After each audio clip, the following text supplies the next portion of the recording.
The entire history of Rome? It started as a cluster of mud huts on a hill next to a river.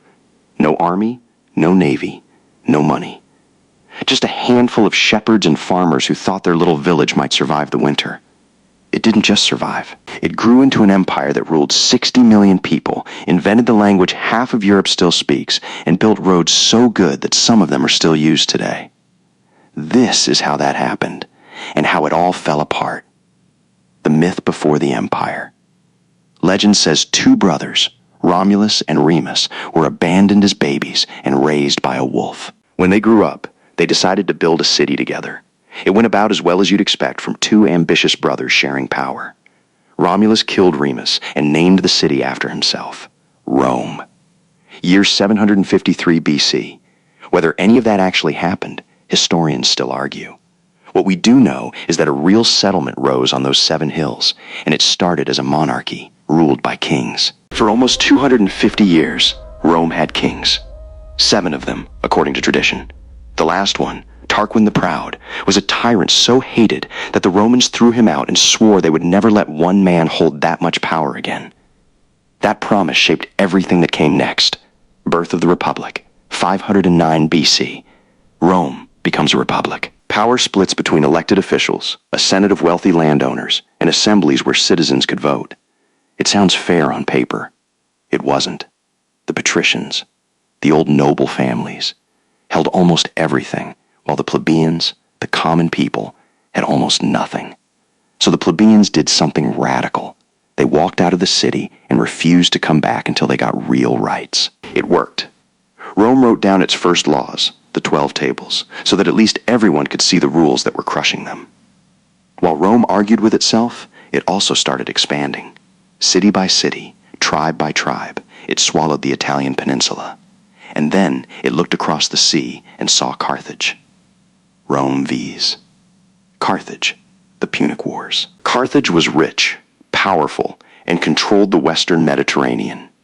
Rome wanted it. What followed were 3 brutal wars spanning over a century. The most famous chapter belongs to a Carthaginian general named Hannibal, who did something no one thought was possible. He marched an army, complete with war elephants, across the Alps to invade Italy from the north.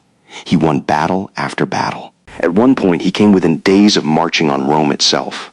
But Rome didn't quit. It rebuilt army after army until it produced a general who could finally beat Hannibal at his own game. Scipio Africanus, who took the fight back to Africa and crushed Carthage on its home soil. Decades later, Rome finished the job for good, burning Carthage to the ground and reportedly salting the earth so nothing would grow there again. The message was clear: cross Rome and you cease to exist. Cracks in the Republic. By now, Rome controlled the entire Mediterranean. But success brought a new problem.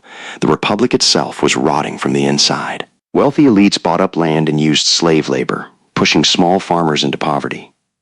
2 brothers, the Gracchi, tried to reform the system and give land back to the poor. Both were murdered by the Senate's allies for it. Then came the generals.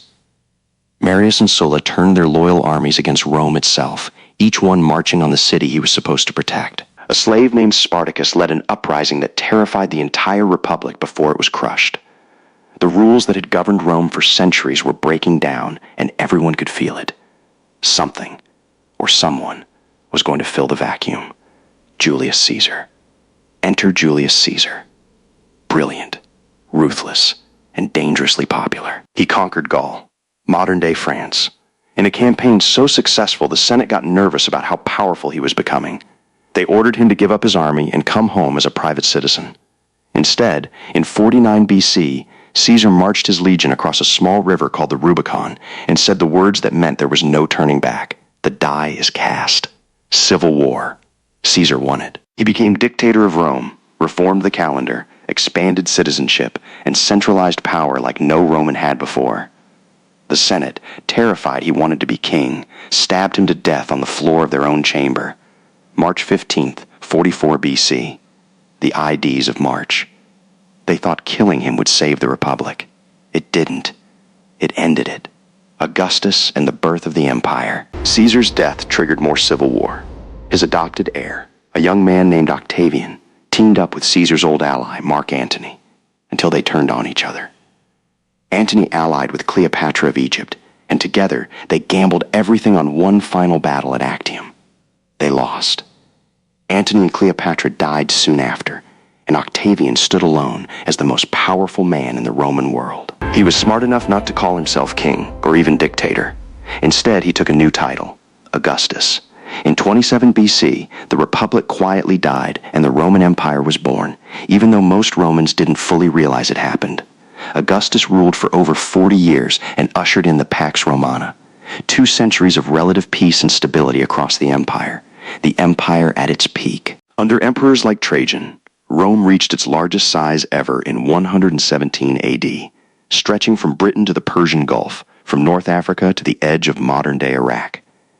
The Romans built roads connecting all of it, aqueducts that carried water across entire regions, and the Colosseum, where tens of thousands watched gladiators fight for entertainment. Roman law, Roman engineering, and Latin itself spread across 3 continents.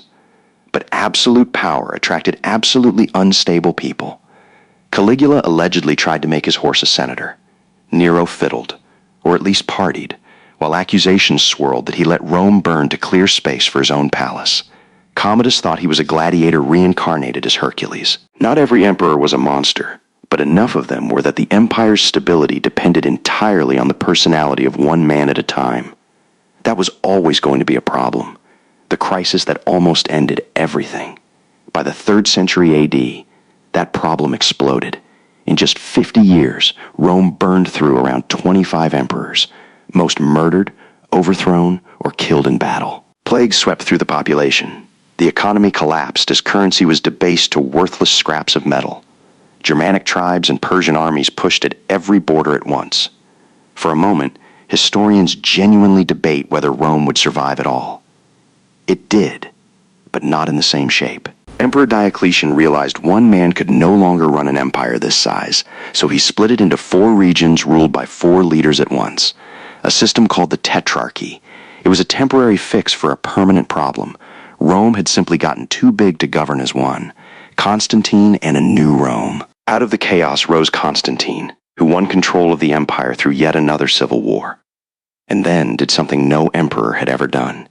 He legalized Christianity, a religion that had been persecuted for centuries, and eventually converted to it himself. He also built an entirely new capital in the east, on the site of an old Greek city called Byzantium. He renamed it after himself. Constantinople. That decision would define the next 1,000 years. In 395 AD, the empire formally split in 2. A Western Roman Empire centered on the city of Rome, and an Eastern Roman Empire centered on Constantinople. One of these halves was about to die. The other was about to outlive almost every empire in human history. The fall of Rome. The Western Empire spent the 5th century getting torn apart. Visigoths sacked the city of Rome itself in 410 AD. The first time in nearly 800 years that enemy soldiers had walked its streets. Attila the Hun terrorized the countryside. Finally, in 476 AD, a Germanic commander named Odoacer deposed the last Western emperor, a teenager with the almost poetically ironic name Romulus Augustulus, echoing both the city's mythical founder and its first true emperor. No new Western emperor ever replaced him. The Western Roman Empire was simply over. Rome that never really died. Here's the part most people never learn. Rome didn't actually end in 476. The eastern half, what we now call the Byzantine Empire, kept going and going.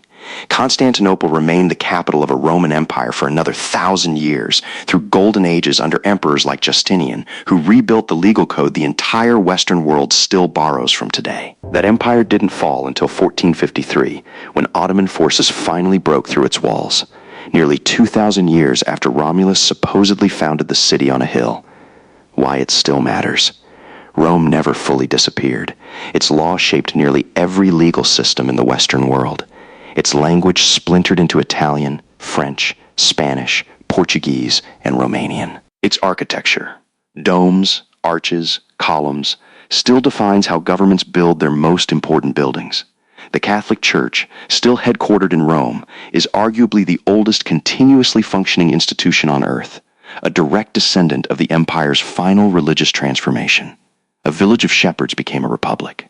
The republic became an empire. The empire split, and one half became a defining religious institution, while the other survived for a millennium under a new name. Almost every road in Western civilization, in some way, still leads back to Rome.